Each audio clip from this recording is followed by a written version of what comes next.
The Nine-Sided Circle, for those who would rather be awake than entertained.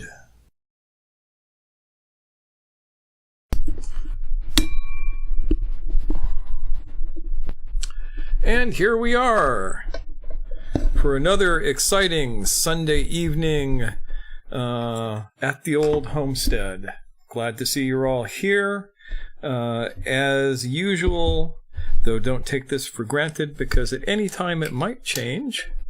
We have Kyle at the helm fielding all of your questions to make sure that I see the ones that are important. They're all important, but I see the ones that I have to answer immediately. And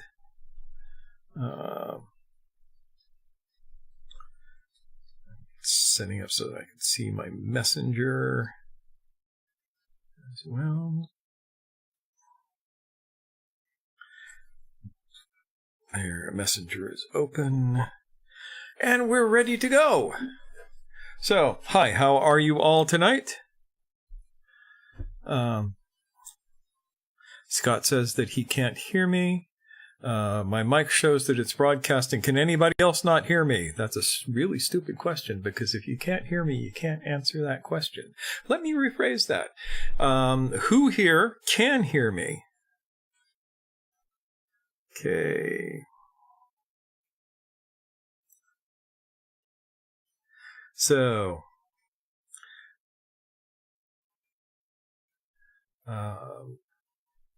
waiting around, doing well, good. Hopefully the Facebook program will not blow up tonight as it did last week. That was incredibly irritating.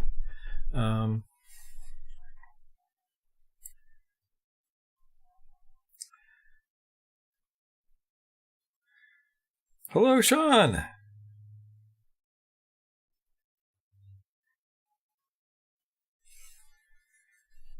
Yeah, I got to get a faster internet program and a faster computer.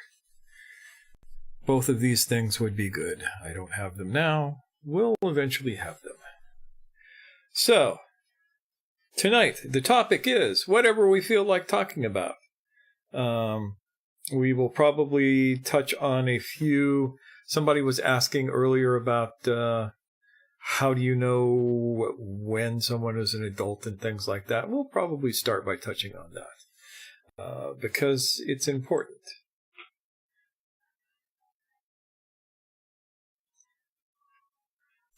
So, let's start with that. You all know that I talk about human adulthood a lot, probably ad nauseum, because I think it's an important subject. Human adulthood is where you find all of the goodies in the world. You don't find that with waking up or enlightenment or cosmic consciousness or any of that kind of stuff. That's not, it does not serve you in the same way. Human adulthood is like magic because you get to see into the future. That may sound a little weird, but allow me to explain. Allow me to fix the lighting a little bit too. One of the qualities of an adult human being is the ability to project present circumstances and choices into the future to determine what is the most likely outcome of a particular choice. So,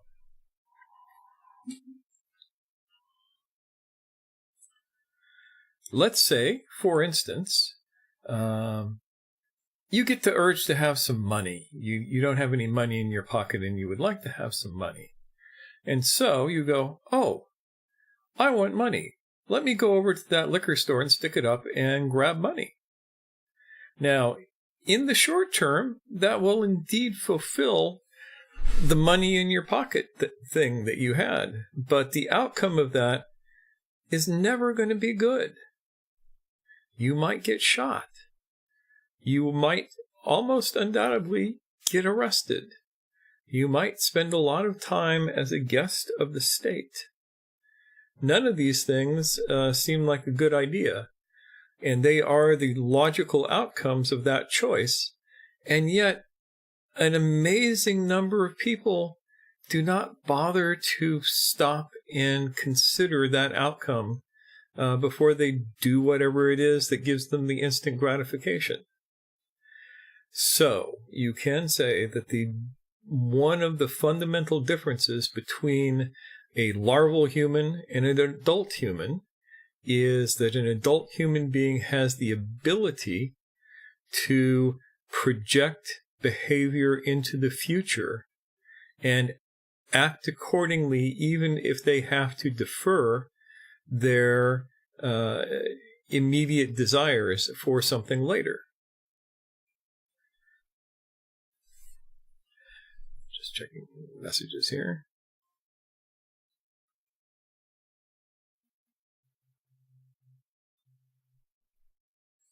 So, hopefully that makes a little bit of sense.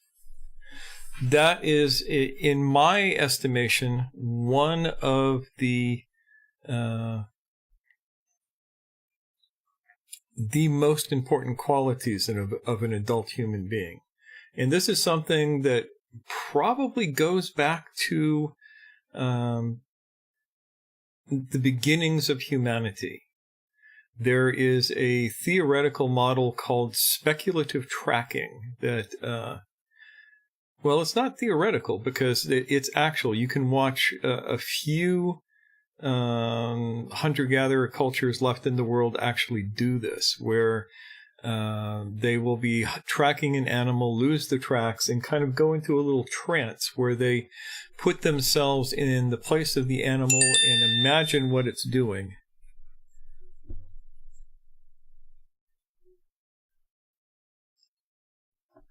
So,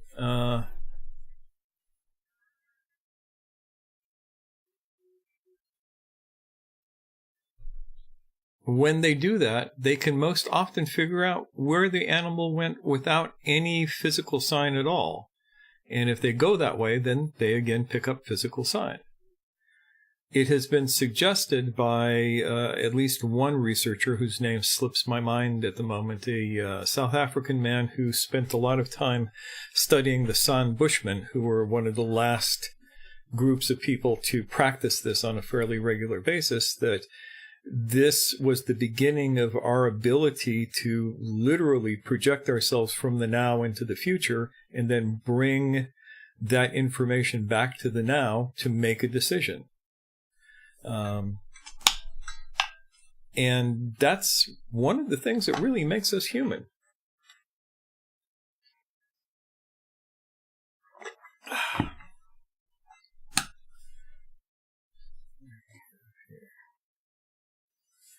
A question from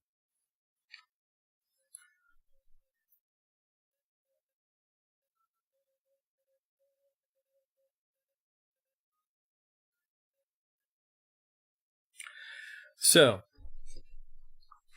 Dave asks how would human adulthood correlate with the first four imprints? Basically, you would have to say that you have cleaned up a lot of the negative stuff that might have emerged with the imprints, and that you have taken a imprint on the fourth, because you don't become an adult in childhood, you become an adult past puberty. The fourth imprint takes an imprint for freedom, for choice. And that's another thing that is different between adults and children, is adults have more choice. Children don't have a lot of choice. And yes, I'll have to look up a link to that guy's book because it's really quite fascinating.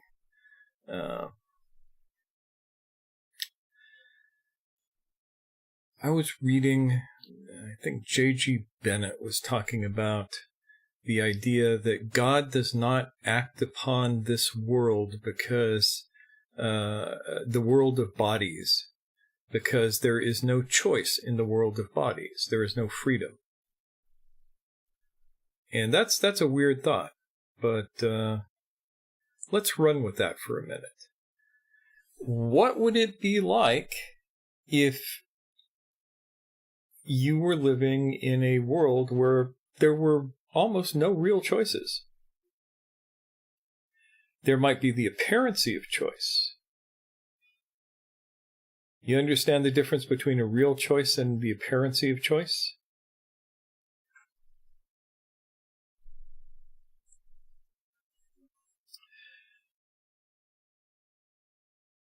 Okay, if I say to you, let's pretend you're a child, and I say to you, would you like to clean up your room first or take out the trash first? That's an apparency of choice.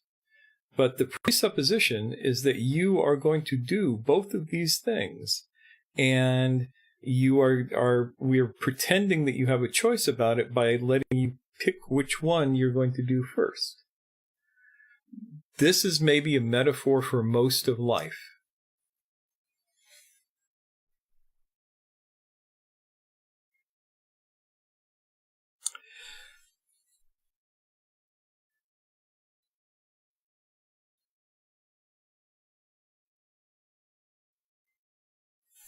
So Scott asks, how do we know we aren't? Aren't what specifically?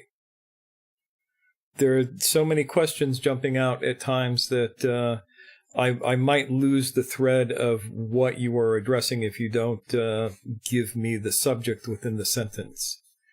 So how do we know we aren't what? Making choices? And Brian notices that he is caught up in a causal chain that he can't get out of. Yes, that is a kind of determinism that life seems to feed us.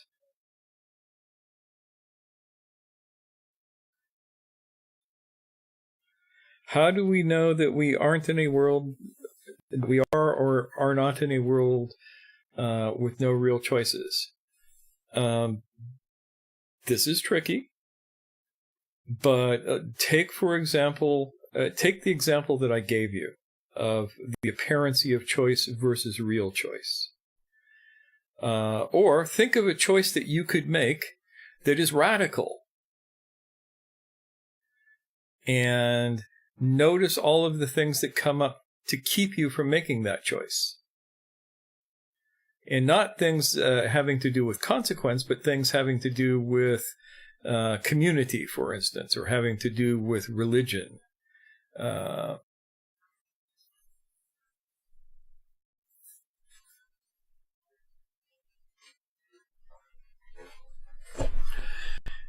In some ways,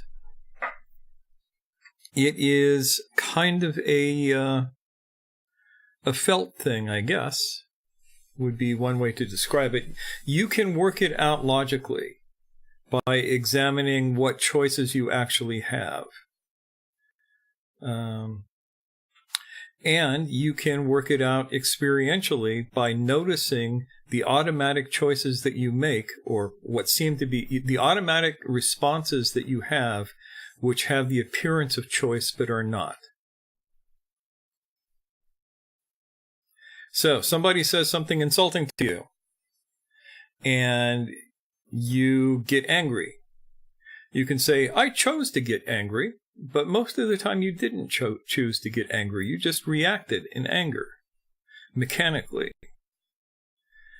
Now, when you can have somebody say something to you, and you can pause before the reaction takes place and decide how it is that you want to how it is that you want to behave in reference to that stimulus, then you might say that you have choice. But as long as you're operating on automatic gets precedence, then you don't really have choice.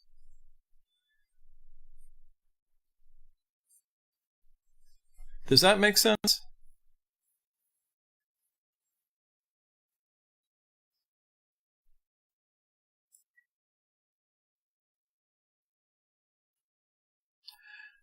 In the West, Alfred Korzybski wrote a whole huge book based on this idea and built a science around it, the science of general semantics.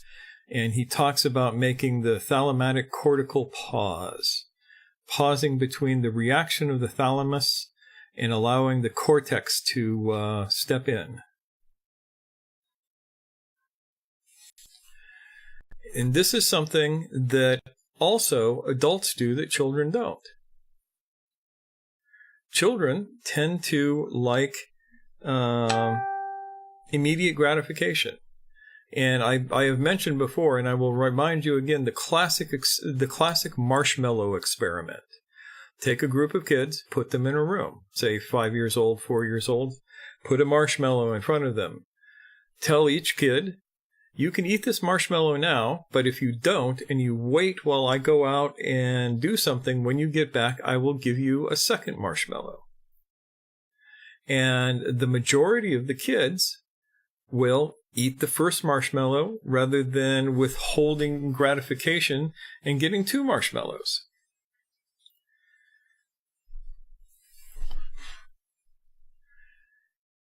And when you watch kids do this, and I've seen this experiment actually done, when you watch kids do this, you can see them trying to resist their programming and failing.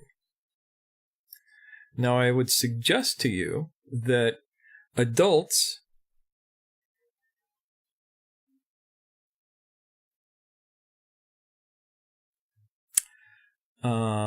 okay, we're getting into some interesting questions here. What if your pause is the result of a causal chain? What if it is? Does the pause give you access to more than one choice? That's what matters.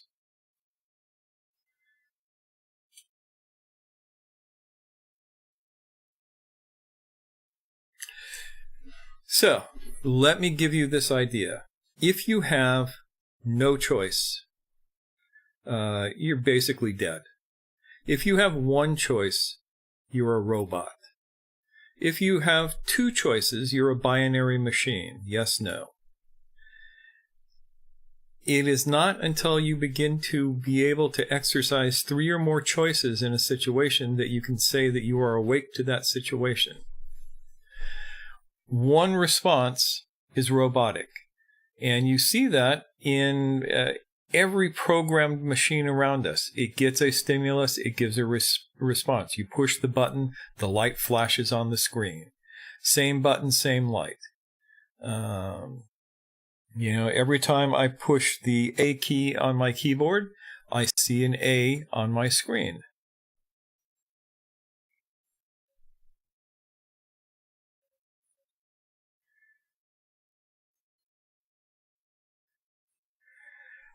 Exactly, Scott. That third choice, it's an interesting thing. The more choice you have, the more freedom you have. And I don't know if I mentioned it here or not. I know I talked about it just recently somewhere. And if I'm repeating myself, I'm old. I get to do that. So there is this thing called the law of requisite variety. Requisite variety.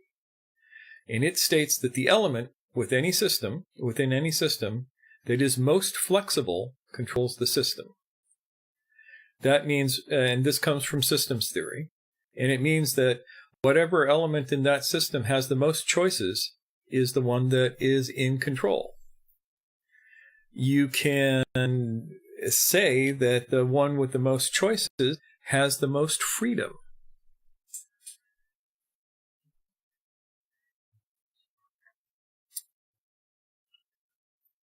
And I have to say that in my experience, I always try and look for the third choice. Binary stuff is easy, yes and no, right? Pure Aristotelian logic. A thing is either true or it's false, right? So Aristotle says that a proposition is either true or false. And yet, if I'm talking to Aristotle, I can give him propositions that he cannot answer with either true or false, unless he's more of a dick than even I think he is. Because there are some propositions that we do not know the answer to. And so that gives us a maybe. There's your third choice there. True, false, maybe. Maybe would be called indeterminate. We don't know yet. And we know from science that true is only relatively true. True is actually not disproved. False is false. Once you falsify something, it's false. If you have not falsified it, it is more and more likely to be true every time you fail to falsify it. And yet, if you're working from a scientific definition or a scientific modality, you cannot say that anything is absolutely true because something might come along and falsify it. And that would be unfortunate.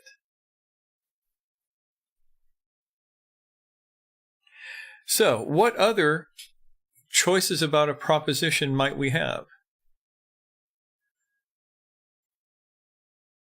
A proposition might be meaningless. Large blue sounds drift quietly through the ether. That is a sentence that is structured as if it had meaning, and yet it has zero meaning. It is a meaningless sentence.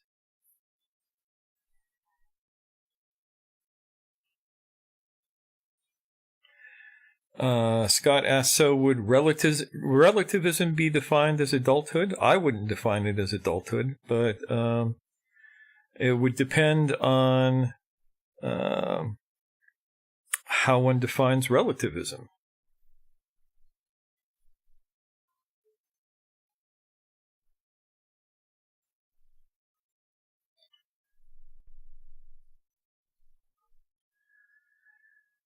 So, a proposition could be likely true, it can be false, it can be indeterminate, it can be meaningless. It can also be a game rule.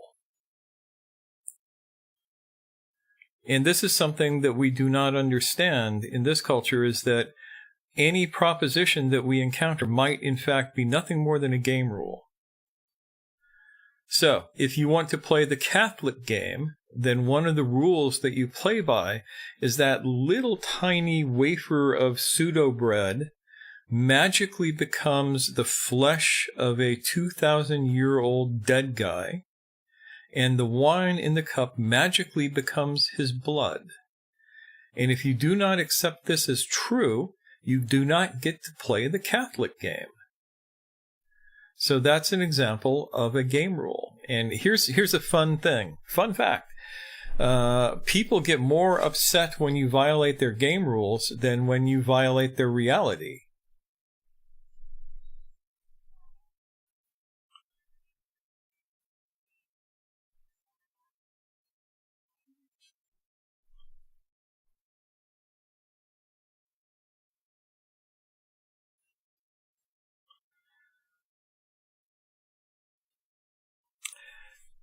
Validity is, I like validity. But validity is, I mean, if you're using it in the sense of logic, an argument can be valid and still be untrue. An argument must also be sound. So if an argument is both valid means it follows the rules of logic. Sound means that in deductive reasoning, sound means that the conclusion and the presuppositions that lead to the conclusion it means that the conclusion is true because the presuppositions that lead to the conclusion are also true. So a argument that is both sound and valid, the classic one that everybody uses, and so I will use it too, is Socrates, or all men are mortal. That is proposition 1. Socrates is a man. That's proposition 2. Therefore, Socrates is mortal. Now, if all men are mortal, we can check on that and go, so far, every human being who has been alive is either has died or is in the process of dying, and will die. We can be pretty sure of that. We can be pretty sure that Socrates is a human being, and therefore fits into those rules. Therefore, the conclusion is deemed to be true. And so the argument is sound, or the argument is valid, and the conclusion is sound. You have that. That's one way of looking at the world.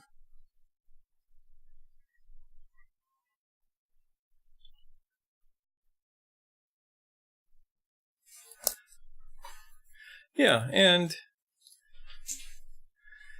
this is, as Scott says, that we know of. And this is where we get into inductive reasoning. Deductive reasoning, you get, if the propositions are true, the conclusion is true. But in inductive reasoning, the propositions can be true and the conclusion can be false. The classic example of that is yesterday in Oakland, it did not rain. The day before yesterday in Oakland, it did not rain. The day before that in Oakland, it did not rain. Therefore, tomorrow, it will not rain.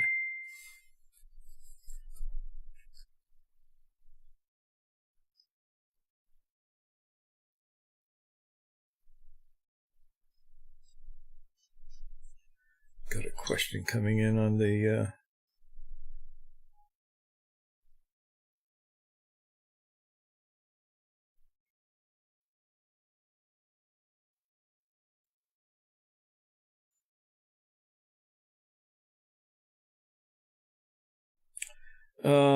Yes, no, silence would definitely, this is addressing David's question, anti-spawned instead of respawned.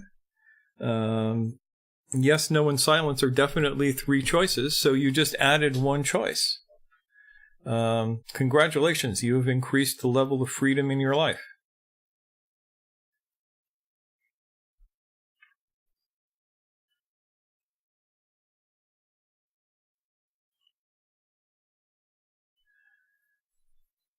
So, Scott brings up an interesting thing. He says, that we know of. And this gets back to the other classic question that comes up here, which is, what can you actually know to be true?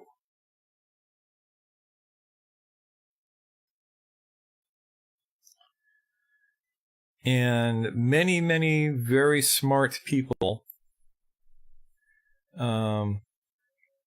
have contemplated this question.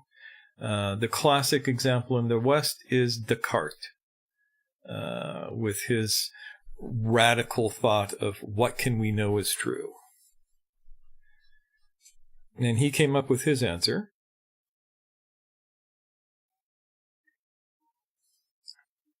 And you're going to have to come up with your answer. What can you know to be true? You can know... God, I can't believe this. According to my computer here, we are dropping over half the frames on this video, for which I apologize. I have no idea why it's this bad. It didn't used to be. But,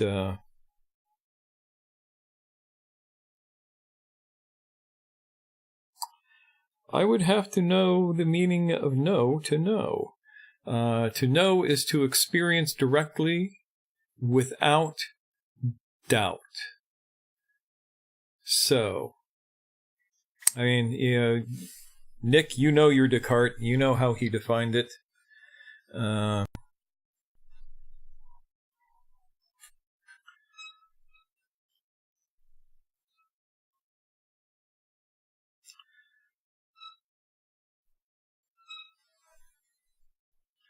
So, what is true?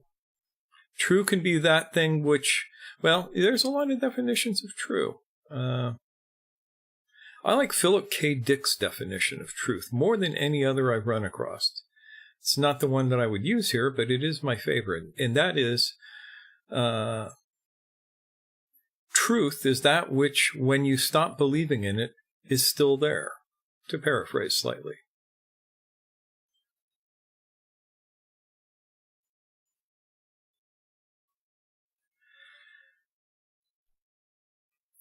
And what do you think by I think, therefore I am? Nick gives us the English translation of the Latin translation of the French phrase that Descartes spoke.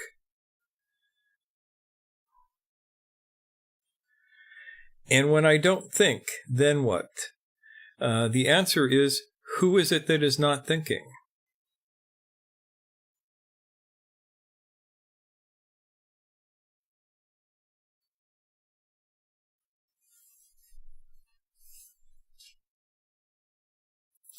Yeah, cogito ergo sum is the Latin. And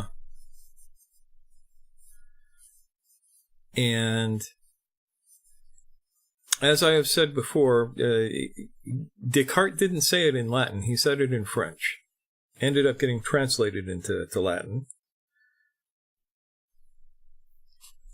And what it means is, I find that I can doubt everything that I experience. I can find a way to doubt it. The only thing that I cannot doubt is the experiencer that is doubting. That's the meaning of the cogito.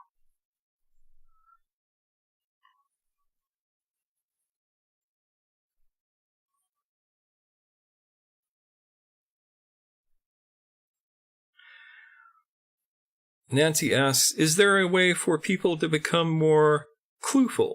I like that word. There are many ways for people to become more clueful. Will they take those ways? I don't know.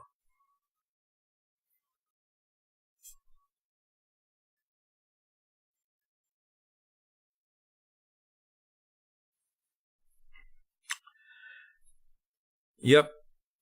That is the solipsistic reply. So, I had a note here somewhere.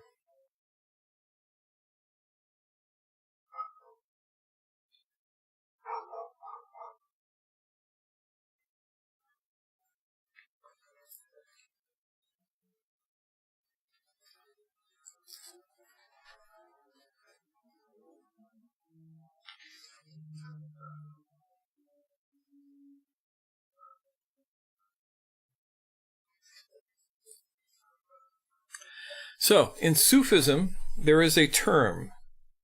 The term is fana. Fana is usually translated as annihilation. And that's a fairly good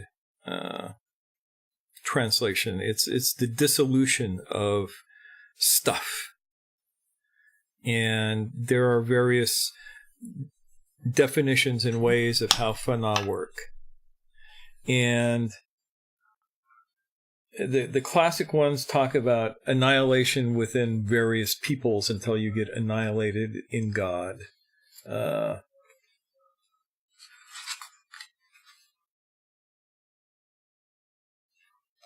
But there is another level of annihilation, or levels of annihilation. And the first one is fana fi akam. And that's an interesting word because it comes from a root that means bound by laws. And so the first stage of human adulthood means that you move from the domination of laws, of many laws, to fewer laws.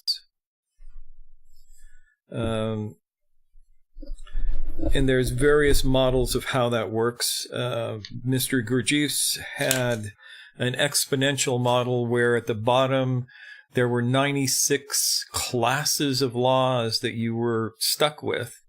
And as you moved up in awakeness, you would come up with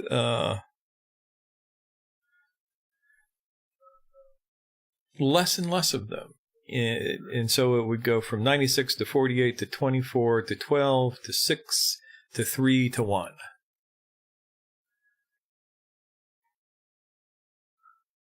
Or down the other direction, if you're creating a universe. So, the first step in the process of human adulthood is to become less dominated by the laws, less dominated by mechanical choice. And however you want to split that particular hair, it has real world consequence.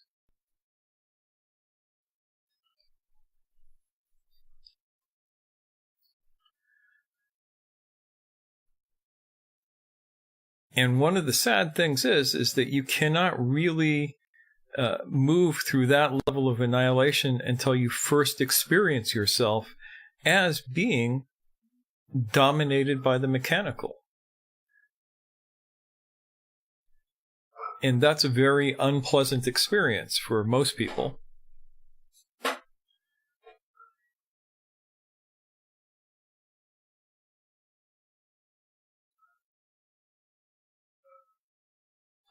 Dave asks, how many laws must we escape from for the absolute to take notice? The answer to that, according to Mr. Bennett, is you will get the absolute to begin taking notice of you at the level of 24 laws. Excuse me.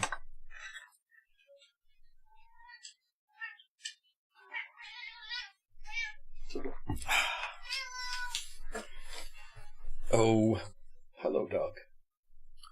The animals are restless tonight. Probably going to be an earthquake or something.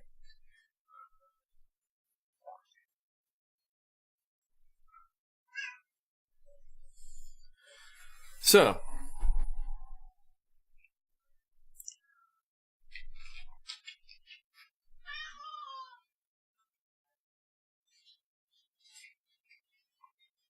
I'm reading the notes here.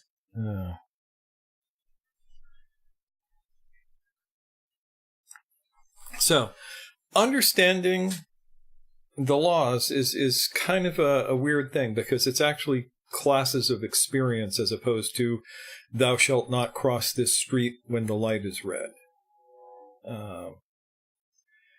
So, at the level of the absolute, there is one law. And that's being. As the absolute impinges upon constructed reality, it goes from 1 to 3, because as I've talked about at length in the Enneagram course and at other times, that you do not get a reality built unless you have 3 laws, because just the polarities don't mix. You have to have that third force to allow everything to mix. So, you can think of the 3 laws as a chord being played on a keyboard. All 3 notes at once. Now, once you've thought of that, you get to the 6 laws. And how you can understand the 6 laws, and you'll have to forgive me because I first learned about this with the musical metaphor and it stuck with me, is you think of that major chord, 1, 3, 5. And you can play that 6 different ways as arpeggios, depending on where you start and what's in the middle and what's not. So, at the level of 6 laws, the major chord, which sounds all at once, becomes subject to time. And when it becomes subject to time, it can play each note sequentially. So you can have affirming, denying, reconciling. You can have reconciling, denying, affirming. You can have affirming, reconciling, denying. You get 6 different combinations, each of which means something, and each of which becomes very important to understanding the flow of the universe, let's say. And when you can align yourself with those 6 laws, powerful things happen. They say that the great masters, like Jesus of Nazareth and Moses and Krishna and all of those guys were operating at the level of 6 laws where they could actually not break the laws of physics, but play fast and loose with them. So, as a matter of fact, I should probably do a webinar on the laws at some point. Spend Would anybody be interested in that if I put together a little free class for you guys and just went over the basics of how the laws go together? Or would that be too weird and boring? I will await your answer here patiently. This is me being patient. Look at that. That is the face of a patient man. I'm still being patient. So we have 2 yeses. We have 3 yeses. We have 4 yeses.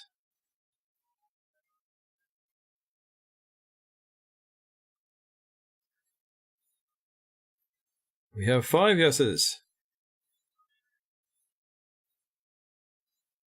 6.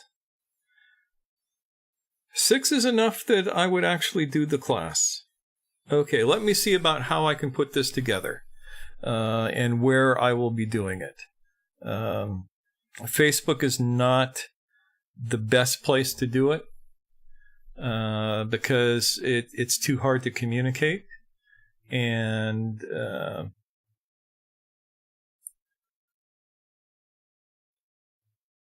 so I'm forming a plan now. I want to be able to do this live with you all participating and asking questions and all of that sort of thing.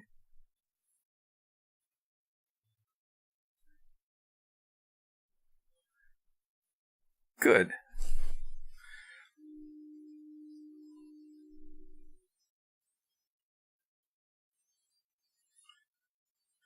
Yeah, groups. I will not do a group Skype because I have hard enough time doing one-on-one Skype. Skype is falling apart as a program. Perhaps a group Zoom, because that seems to be a much more stable platform. There's a few different platforms. I can also do it on Discord, and that has the advantage of they will actually give me my own server to do it on, which is kind of cool. And I have a Discord server, so it will be something along those lines, and I will make sure that everybody knows how to get in. It will probably be on Zoom because that gives me capabilities of doing things like recording it and then turning the recording into something that can be downloadable and that sort of thing.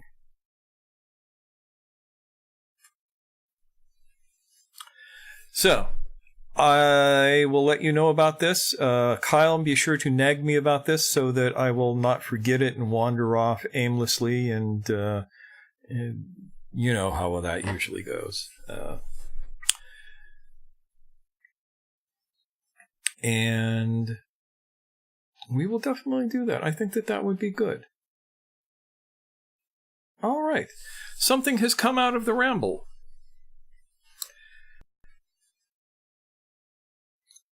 So I'm thinking actually 2 webinars will be of use. One will be on the laws, and the other will be on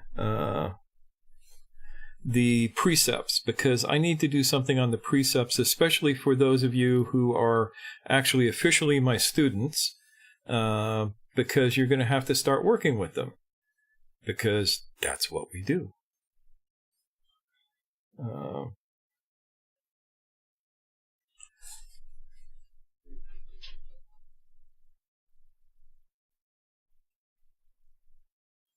but definitely this first, because it will be fun.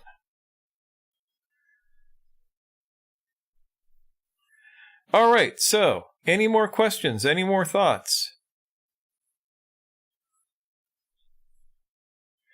So Nick, are you there, Nick? Nick, I want you to write an article on Wittgenstein as a method of awakening, the philosophy of Wittgenstein, and it's as a tool for awakening, and post it to the Nine-Sided Circle forum, if you would be so kind, because it needs to be done, and I want to have articles from all of you guys.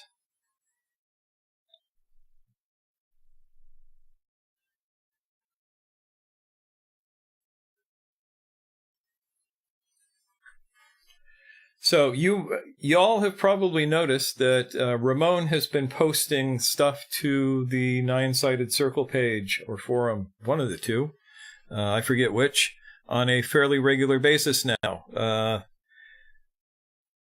I encourage you to check it out, because all of my senior students will be providing content for this page, because it needs to not just all be me. If it's all me, then we run the risk of Shudder, a cult of personality, and we can't be having with that stuff. Yeah, Nancy asked the question again, how can we all be more clueful? The way that we can all be more clueful is to wake up.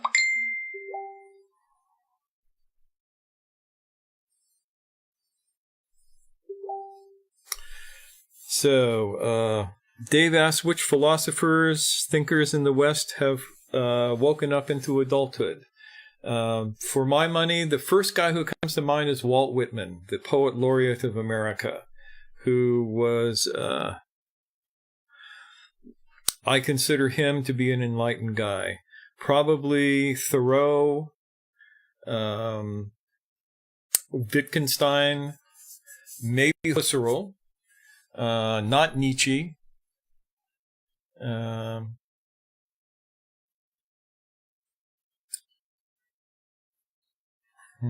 Who else?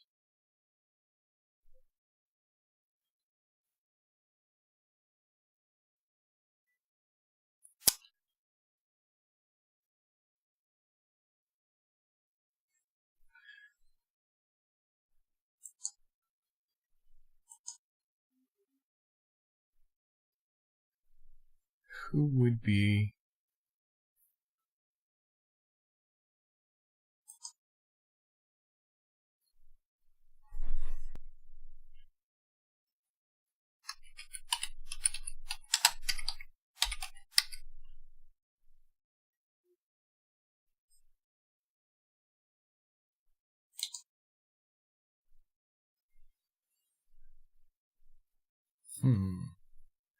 Thinking.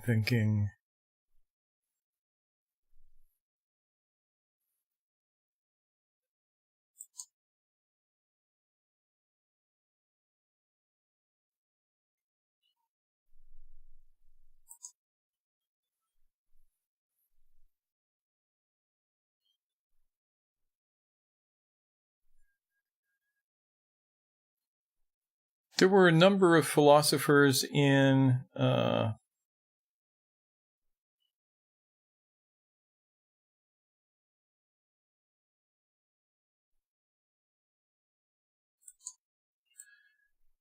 the early United States.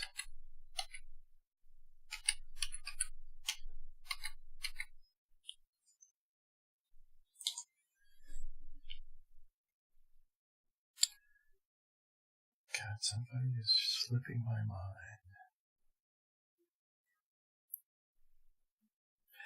Yeah, there would be Emerson.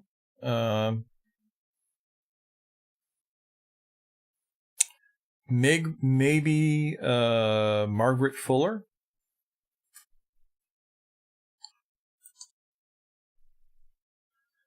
But the big three, I would have to say, would have to be Emerson, Thoreau, and Whitman for Western thinkers, philosophers that moved into human adulthood.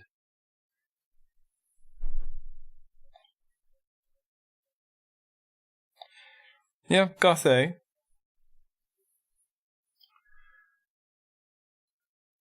Yeah, one of the things that you have to do with that question is you don't just look at the philosopher's words, you look at how they lived their lives as well.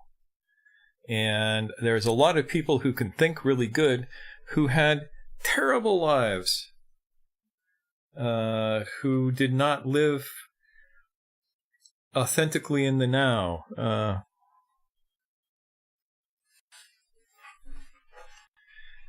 So, definitely juxtapose those two things. What are they saying, and how do they manifest in the world?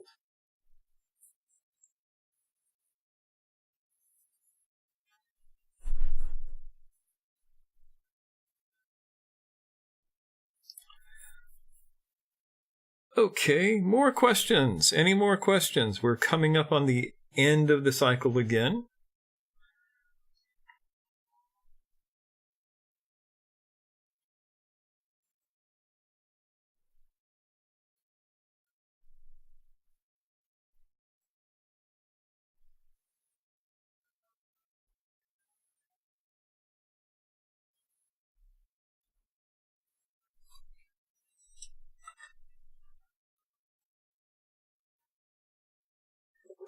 Well, while I'm waiting for more questions, it's commercial time. There is the Ultimate Enneagram course. Everybody should have one. You can go to ultimateenneagram.com. Kyle, would you type that in, please? www.ultimateenneagram.com on your radio dial, or whatever it is. And you can get the course there for some pittance. I don't even know what it is. I pay no attention to these things. But you should have the course.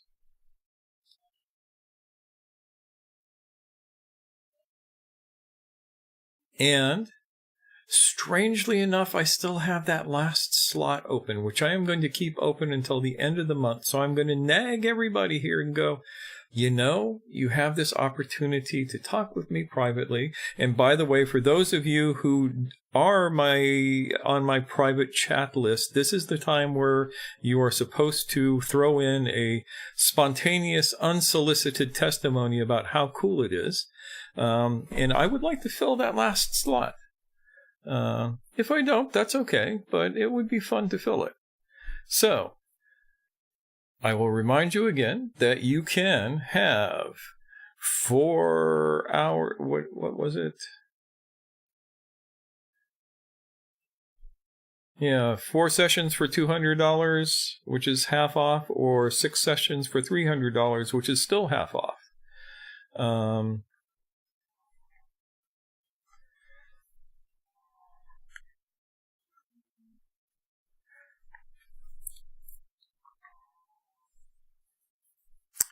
And yeah, so those are my commercials. I'm going to put together this thing on the laws, and I'm going to try and have it happen by the first week in November. I think that I don't need that long to put it together. We'll have to do a little testing on platforms to make sure that it will do what I want it to do. And that will be free to all of you guys who join us here. After it's done, I will take what it is and probably put it out as something for sale, or just give it away. I don't know. I'm terrible at these things. But for those of you who are willing to be my beta testers within the class, you get it for free. So there.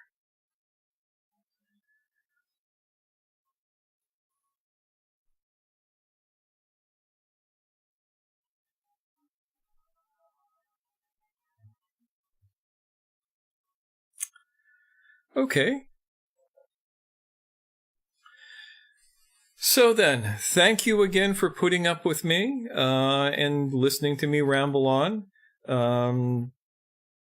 This was a very busy week. And oh, yes, I promised Vince to tell you why this was such a busy week. Vince is the person whose house I am staying at. And we are building, because we are both blacksmiths, a brand new 2-inch by 72-inch belt grinder out of parts that we have scrounged around for.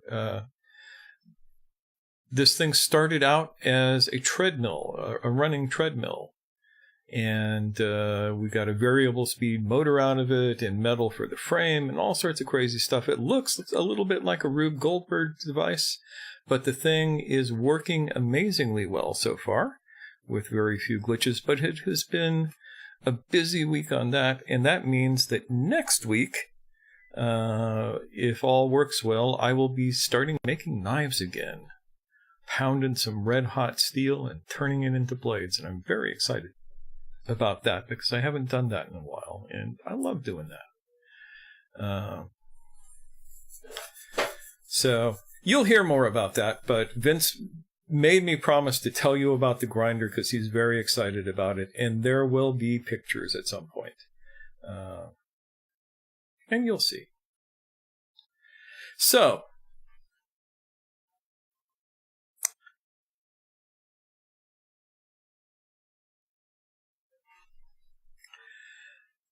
I guess that would be it for the evening. And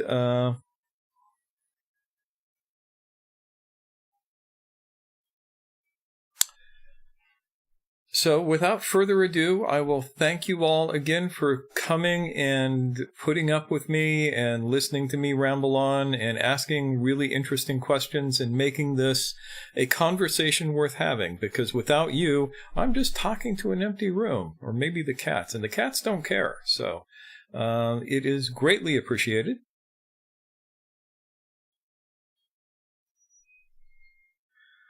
I will tell Vince that he has to request your Facebook friend request, Dave.